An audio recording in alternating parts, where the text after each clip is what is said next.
Thank you very much. Thank you. Thank you very much.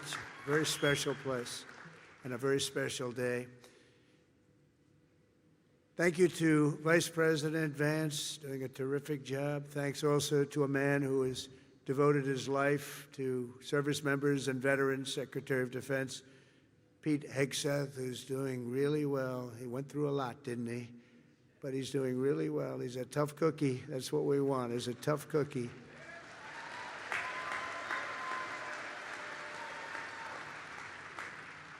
And we're grateful to be joined as well by Chairman Kane, terrific military person, members of the Cabinet, members of Congress, members of the United States Armed Forces, veterans, and many other distinguished guests. We gather today to honor the incredible service members who rest in glory in this cemetery and burial grounds around the world and in 1,000 lonely places known only to God. In every hour of peril, in every moment of crisis, American warriors have left behind the blessings of home and family to answer their nation's call. They've offered all that they had within them and given their last breaths to each and every one of us that we might live safe and breathe free. This morning we pay tribute to their immortal deeds. We share in the sorrow of their beloved families, and as one nation we give thanks for the ultimate gift they have so selflessly given to all of us. These warriors, and that's what they are, as great, great warriors, picked up their mantle of duty and service, knowing that to live for others meant always that they might die for others. They knew that. They asked nothing for it. They gave everything, and we owe them everything and much, much more. Each of the service members who have made the supreme sacrifice for our nation has also left an unfillable void and an unbreakable silence in the lives of all who love them. For the families of the fallen, you feel the absence of your heroes every day in the family. These are great families. These are wonderful families. In the familiar laugh no longer heard, the empty space at Sunday dinner, or the want of a hug or a pat on the back that will never come again. Every Gold Star family fights a battle long after the victory is won, and today we lift you up and we hold you high. Thank you, thank you, thank you for giving America the brightest light in your lives. It's what you've done. We will never, ever forget our fallen heroes, and we will never forget our debt to you. This Memorial Day is especially significant as we commemorate 250 years since the first American patriots fell on the field of battle. 2.5 centuries ago at Lexington Green, Concord Bridge, Bunker Hill, brave Minutemen and humble farm boys became the first to give their lives for a nation that did not yet have a name. With their deaths, men like John Brown, 23, Samuel Hadley, 28, and Abner Hosner, 21, ignited the flame of liberty that now lights the inspires everybody and the entire world. Those young men could never have known what their sacrifice would mean to us, but we certainly know what we owe to them. Their valor gave us the freest, greatest, and most noble republic ever to exist on the face of the earth, a republic that I am fixing after a long and hard 4 years. That was a hard 4 years we went through.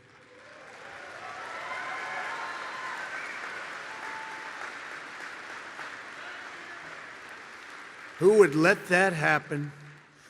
People pouring through our borders unchecked, people doing things that are indescribable and not for today to discuss. But the republic that is now doing so very well, we're doing so very well right now, considering the circumstances, and we'll do record-setting better with time. We will do better than we've ever done as a nation, better than ever before. I promise you that.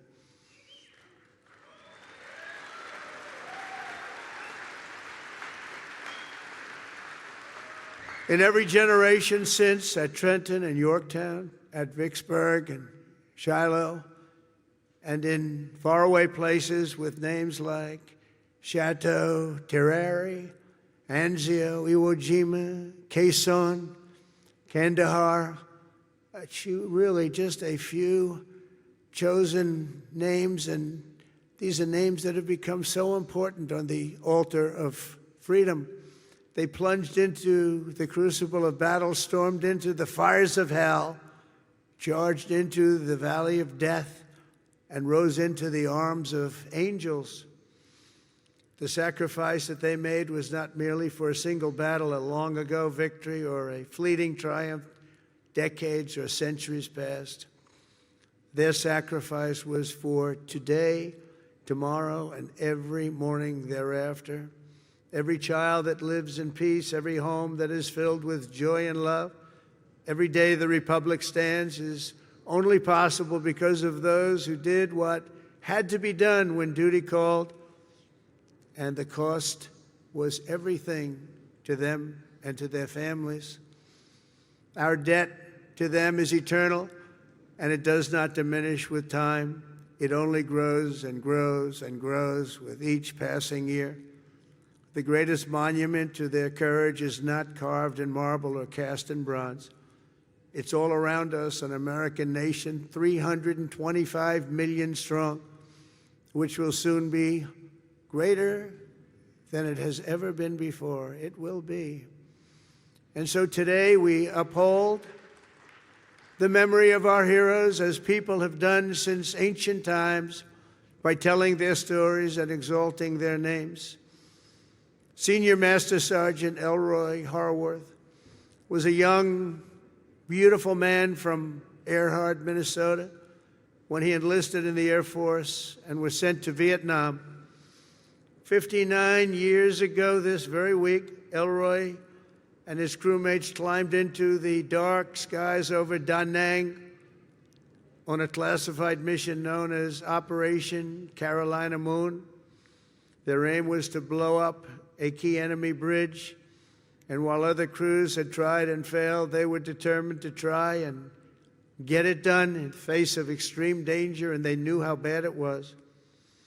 As their C-130 closed in on its target, and Elroy jockeyed his 5,000 pounds of explosives into position, the aircraft came under unbelievably intense fire. They'd never seen anything like it. Try as they might, they were hit as the plane swung low and they went down deep in enemy territory. Elroy was just 24 years old when he gave his life for America, leaving behind a beautiful young wife who was 7 months pregnant.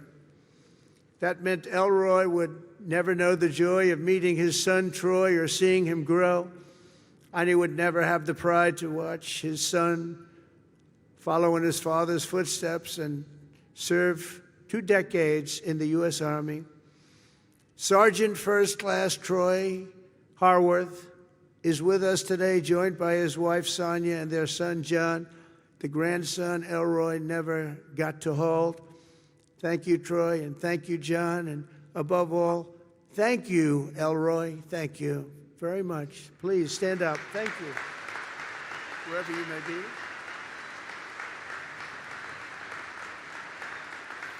Thank you very much. Great family. Corporal Ryan McGee of Fredericksburg, Virginia, knew from the time he saw the towers fall on 9/11 that he wanted to be an Army Ranger. He was an American guy, all American. He was a tough guy. He was the top of everything. In high school, he was captain of the football team and was voted friendliest and most charming by his peers. Ryan joined the Army soon after graduation, and after 3 tours in Afghanistan, he deployed to Iraq. He and his unit were tasked with hunting down a weapon facilitator and a suicide bomber cell near Baghdad, a vicious, vicious cell, killing many, many people. 16 years ago this month, they engaged the enemy in a firefight, and Ryan was mortally wounded. He gave his life at 21 years old, and today he rests until the end of time in the famed Section 60 here at Arlington, where we have buried our honored dead from the War on Terror. We are joined today by Ryan's mom, Sherry, and Sherry, all of America shares in your grief, and more importantly, we share in your pride in your wonderful son. And thank you so much for being here, Sherry. Please, Sherry.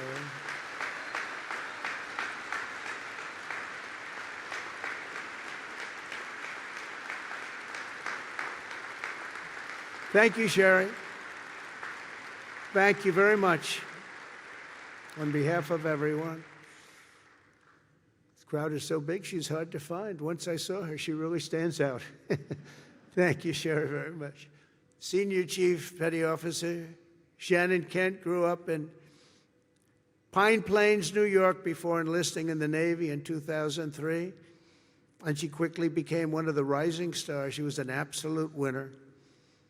As a linguist, translator, and cryptologic technician, Shannon worked alongside elite special force units like Delta Force and Navy SEALs to help them capture and kill terrorists. She was among the first women ever to do it, and she did it better than anyone.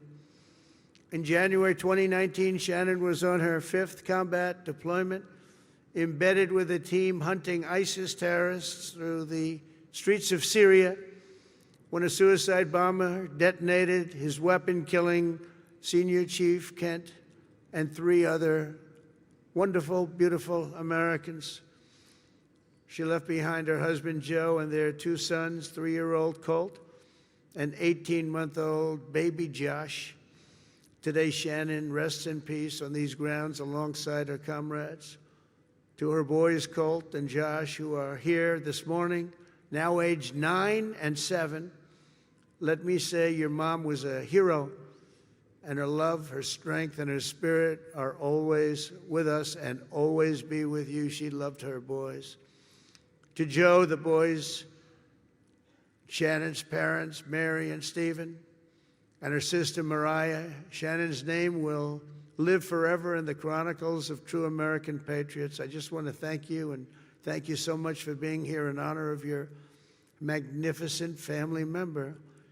Stories like Shannon's, Ryan's, and Elroy's remind us of the real meaning of the day. And I want to just say, please stand up wherever you may be. The boys, I want to see those boys.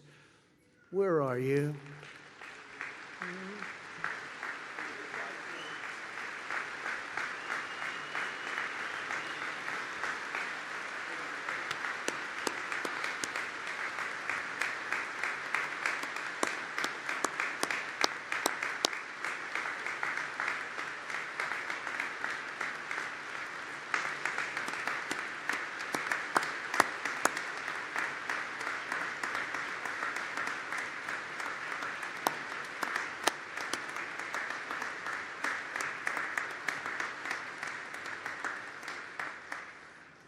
Yeah, good-looking guys.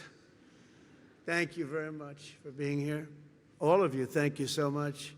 We should never forget, even for a moment, that freedom is a gift of the highest cost, and peace is won at the most precious price. These extraordinary American heroes and their immense and ultimate sacrifices, they offer only the faintest glimpse at the infinite grace we have received from all who laid down their lives for America.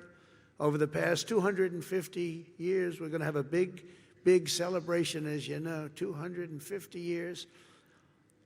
In some ways, I'm glad I missed that second term where it was, because I wouldn't be your president for that most important of all. In addition, we have the World Cup and we have the Olympics. Can you imagine? I missed that 4 years, and now look what I have. I have everything. Amazing the way things work out.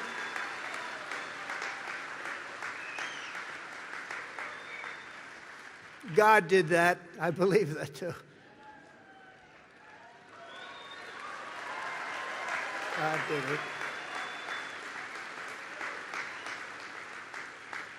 You know, I got the World Cup and I got the Olympics.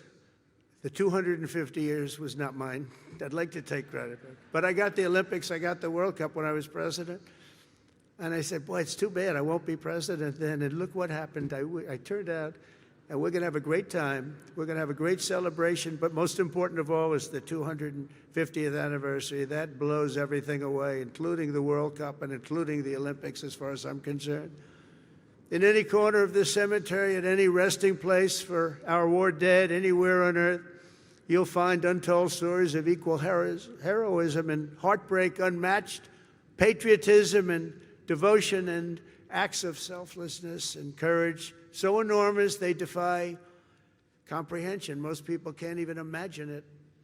Great poets have written that it's love which moves the sun and the stars, but here on the sacred soil, right where we are, we're reminded that it's love which moves the course of history and moves it always toward freedom, always. From Bunker Hill to Bastogne to Cantigny to Coral Sea, from Gettysburg to Guadalcanal and Concord to Kabul.